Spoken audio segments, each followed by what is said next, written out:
ताओ ते चिंग बाय लाओ त्सू।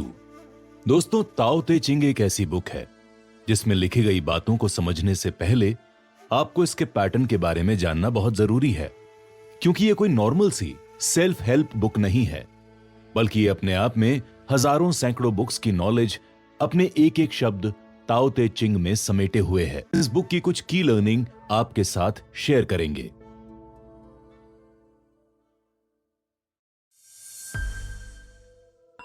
की लर्निंग। खुशी हमारे अंदर ही है, हमें बस उसे ढूंढना है। जिस रास्ते को समझाया जा सकता है वो असली रास्ता नहीं है। जिस नाम को नाम दिया जा सकता है वो शाश्वत नाम नहीं है। लेकिन जिसका नाम नहीं लिया जा सकता, सिर्फ वो ही हमेशा था, हमेशा होता है और हमेशा रहेगा। ये लाओ त्सू की कही हुई वो लाइंस हैं जिनमें खुशनुमा लाइफ का सीक्रेट छुपा है। चलिए इन लाइंस को थोड़ा डिकोड करते हैं। एग्जाम्पल के तौर पर मान लीजिए आपके पेरेंट्स लगातार ये कोशिश कर रहे हैं कि आप खूब पढ़ाई लिखाई करके कोई ऑफिसर या बड़े आदमी बन जाएं, जैसा मोस्टली सभी पेरेंट्स अपने बच्चों के लिए चाहते हैं।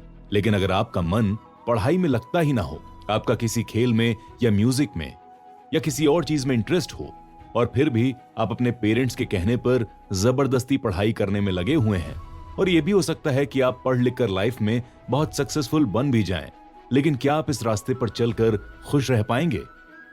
अब लाओ त्सू की इस पहली लाइन पर थोड़ा गौर कीजिए।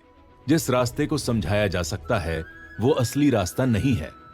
यानी अगर कोई और आपको कहीं पहुंचने का रास्ता बता रहा है तो वो असली रास्ता नहीं हो सकता।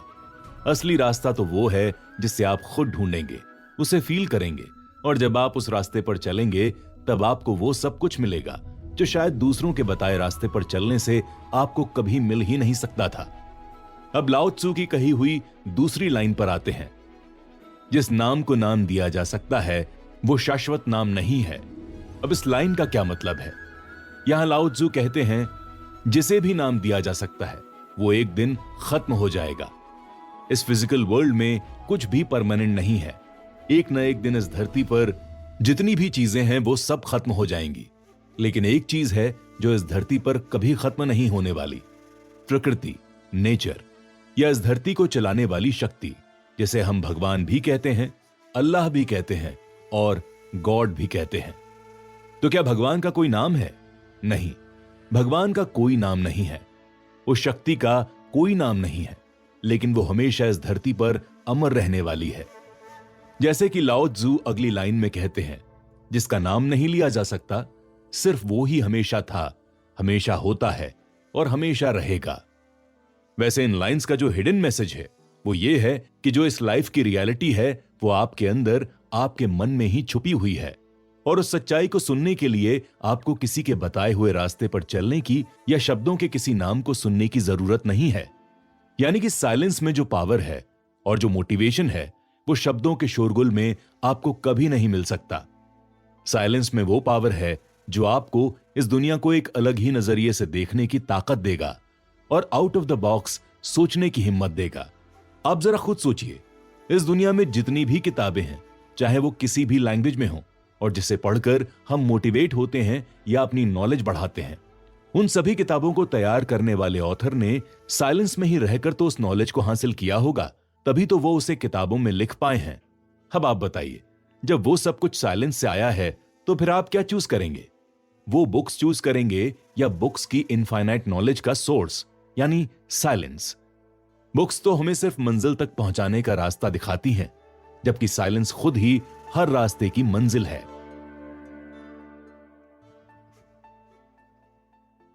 वो एक टास्क देते हैं।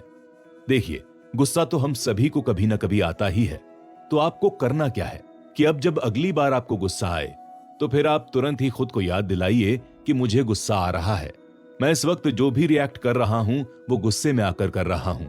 अगर आप ऐसा करते हैं तो देखना कैसे पल भर में आपका गुस्सा गायब हो जाएगा और आप बिल्कुल नॉर्मल हो जाएंगे। असल में जब भी हम गुस्से में होते हैं या बहुत ज्यादा इमोशनल होते हैं तो उस वक्त हमारा माइंड थोड़ी देर के लिए अनकॉन्शियस स्टेट में चला जाता है, और फिर उस वक्त हम कैसे रिएक्ट कर रहे होते हैं हमें पता भी नहीं चलता। लेकिन अगर इसी टाइम हम अपने माइंड को कॉन्शियस पोजीशन में ला दें तो हम बिल्कुल नॉर्मल कंडीशन में आ सकते हैं। लाओ त्जू कहते हैं कि हमारी जितनी भी इच्छाएं भावनाएं होती हैं वो हमारे मन को बहकाने की कोशिश करती हैं और हमारा दिमाग हमारे चंचल मन के बहकावे में आकर उन चीजों के पीछे भागने लगता है जिनका असल में हमारी लाइफ में कोई मतलब नहीं है। ये सब फीलिंग्स, इमोशंस सच होने का ढोंग करती हैं और ये तभी तक ढोंग कर सकती हैं जब तक हम अपने दिमाग को कॉन्शियस स्टेट में नहीं ले आ पाते। तो जब भी आपके इमोशंस या फीलिंग्स आपके ऊपर भारी हो रही हों, उनके फ्लो में आकर आप कुछ करने जा रहे हों, तभी आप धीरे से एक मैसेज अपने दिमाग को भेज दीजिए कि यार मैं इस वक्त गुस्से में हूं या मैं कुछ ज्यादा ही इमोशनल हो रहा हूं। फिर देखना आप कैसे खुद को कंट्रोल कर ले जाएंगे। लाओ त्जू अपनी इस बुक में कभी मेडिटेशन करने की बात नहीं कहते, बल्कि उनका कहना है कि हमें खुद को ऐसा बना लेना चाहिए कि हम हमेशा मेडिटेशन वाले स्टेट में रहें और हमारा माइंड कॉन्शियस स्टेट में रहे। हम कुछ भी कर रहे हों, हमारा दिमाग हमेशा स्थिर रहना चाहिए, हमारा मन हमेशा हमारे कंट्रोल में रहना चाहिए, क्योंकि जब आपका मन आपके कंट्रोल में रहेगा तो आप किसी भी चीज को लेकर कभी ओवर रिएक्ट नहीं करेंगे। किसी भी चीज को पाने के लिए हमें इतना परेशान नहीं होना चाहिए कि हम उसे पाने के फेर में अपनी इस लाइफ की खूबसूरती को ही मिस कर दें। इस दुनिया में आपके पास जो कुछ भी है और आप जिस भी कंडीशन में रह रहे हैं, यकीन मानिए वो बहुत खूबसूरत है। बस आपको अपने मन को हर तरह के बंधन से आजाद करके खुद को लाइफ के फ्लो के साथ बहने के लिए छोड़ देना चाहिए।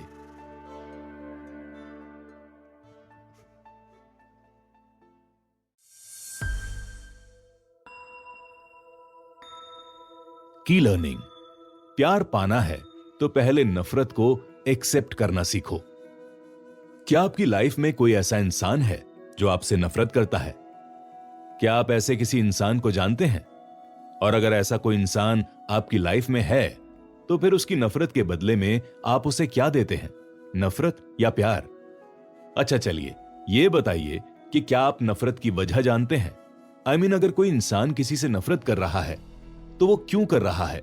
कभी किसी की नफरत की वजह जानने की कोशिश की है आपने? अगर आप ये जानने की कोशिश करेंगे तो पाएंगे कि इस दुनिया में नफरत की सबसे बड़ी वजह ही प्यार का ना मिलना है।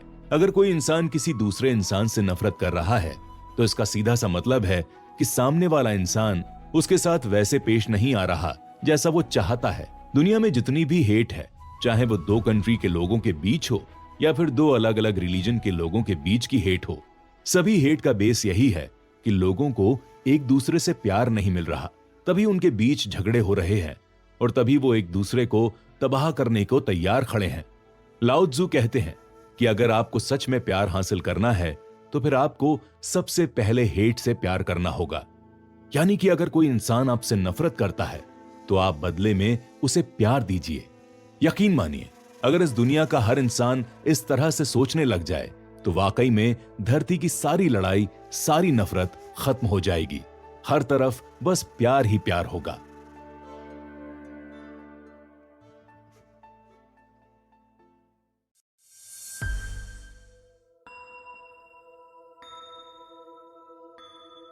की लर्निंग। दुनिया को जानना है तो सबसे पहले खुद को जानो। क्या आपको पता है इस दुनिया में सबसे कॉम्प्लिकेटेड और सबसे पावरफुल क्रिएचर कौन है? नहीं पता तो सुनिए, इस दुनिया में सबसे पावरफुल क्रिएचर है फीमेल। जी हां, एक फीमेल ही इस दुनिया की सबसे पावरफुल क्रिएचर है और शायद कॉम्प्लिकेटेड भी, क्योंकि अगर आप देखें तो इस दुनिया में जितने भी जीव हैं वो एक फीमेल की वजह से ही यहां एग्जिस्ट करते हैं। और एक फीमेल इतनी पावरफुल है कि वो बिना कुछ किए किसी को भी अपना बना सकती है, बिना कुछ कहे किसी से भी कुछ कह सकती है, बिना कन्विंस करने की कोशिश के वो किसी को भी कन्विंस भी कर ले जाती है।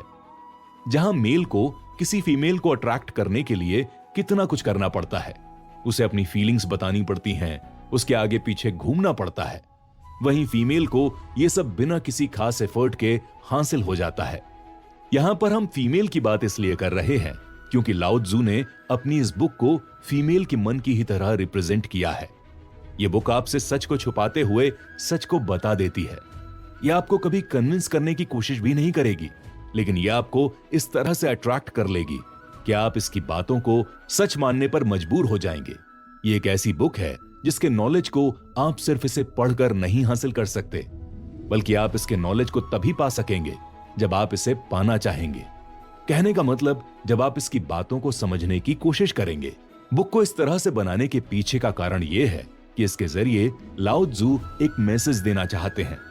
वो कहते हैं कि इस दुनिया में हम जिस भी चीज की तलाश में हैं, वो हमारे अंदर है।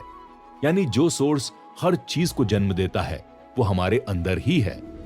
जो हमारे मन को खुश बनाता है, जो उसे दुखी करता है, जो हमें गुस्सा दिलाता है, या जो हमारे मन को कुछ हासिल करने के लिए बार बार फोर्स करता है, वो सोर्स हमारे अंदर ही है। इसीलिए अगर हम उस सोर्स को पा लें तो फिर हम इन सब चीजों को पा सकते हैं। लेकिन इसे पाने के लिए हमें परेशान होने की जरूरत नहीं है। हमें कोई लॉजिक ढूंढने की जरूरत नहीं है। हमें बहुत सारे एफर्ट्स करने की भी जरूरत नहीं है। जैसा कि लाओ त्जू की the art of non doing वाली थ्योरी कहती है, कुछ ना करते हुए भी बहुत कुछ कर जाना, और कुछ भी हासिल करने की इच्छा न रखते हुए भी बहुत कुछ हासिल कर जाना। अब इसका यह मतलब नहीं है कि आपको लाइफ में कुछ करना ही नहीं है। दरअसल इस धरती पर हम ह्यूमंस ही ऐसे जीव हैं जो एक जाति के होते हुए भी अलग अलग हैं। जैसे दुनिया के सारे शेर शिकार करते हैं, सारे घोड़े घास खाते हैं, सारी गाय दूध देती हैं, लेकिन दुनिया के सारे लोग क्रिकेटर नहीं बन सकते, सारे लोग सिंगर नहीं बन सकते। हर इंसान के अंदर अपना अलग एक पोटेंशियल होता है, और अगर इंसान अपने अंदर के पोटेंशियल को पहचान कर वो बनने की कोशिश करे जिसके लिए वो बना है, तो फिर उसे ज्यादा एफर्ट करने की जरूरत नहीं होती। लेकिन ऐसा होने से पहले इंसान को खुद को पहचानना होगा। इसके लिए हमें बस साइलेंट होकर खुद को ढूंढने की जरूरत है।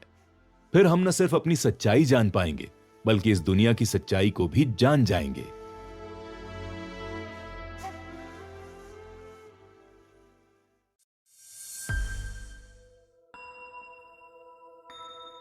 अंत में जाते जाते लाओ त्जू की कही हुई एक कमाल की बात के साथ विदा लेते हैं, जो कि शायद दुनिया की सारी फिलॉसफी को अपने में समेट लेती है। लाओ त्जू कहते हैं कि कलर्स आंखों को अंधा बनाते हैं, आवाजें कानों को बहरा बनाती हैं, स्वाद आपके स्वाद को मार देता है, थॉट्स आपके मन को वीक बना देते हैं, और इच्छाएं दिल को कमजोर कर देती हैं। इस दुनिया में जो असली मास्टर है वो दुनिया को बस ऑब्जर्व करता है। ट्रस्ट वो सिर्फ अपनी अंदर की आवाज पर करता है। वो किसी से अटैच नहीं होता, उसे सब कुछ एक्सेप्ट होता है। उसका मन खुले आसमान की तरह आजाद होता है। इन लाइंस को बार बार सुनिए, इसे समझिए, और फिर इसकी थ्योरी को अपने लाइफ से जोड़कर देखिए। यकीन मानिए, इससे आपकी लाइफ बदल जाएगी, आपके जीने का तरीका बदल जाएगा। आप खुद में ही कंप्लीट हो